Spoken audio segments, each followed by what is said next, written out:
महाराष्ट्रात महिला अत्याचाराच्या घटना वाढत असतानाच नॅशनल क्राईम रेकॉर्ड ब्युरोची म्हणजे NCRBची आकडेवारी समोर आली आहे।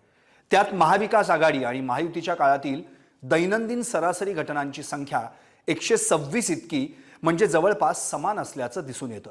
2021 या कोविडच्या लॉकडाऊन काळातही महाराष्ट्रात प्रतिदिवशी 109 इतक्या महिला अत्याचाराच्या घटना घडत होत्या। विशेष म्हणजे जानेवारी ते जून 2022 या काळात ज्या सरासरी 126 इतक्या घटना प्रतिदिवशी घडत होत्या, तितक्याच घटना म्हणजे प्रतिदिवशी 126 ही संख्या आजही आहे।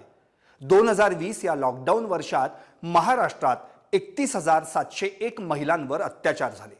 त्याची सरासरी 88 घटना प्रतिदिवशी इतकी होती। 2021 हे सुद्धा लॉकडाऊनचं वर्ष होतं। या वर्षात महाराष्ट्रात महिला अत्याचाराच्या घटनांची संख्या अचानक 39,266 वर जाऊन पोहोचली।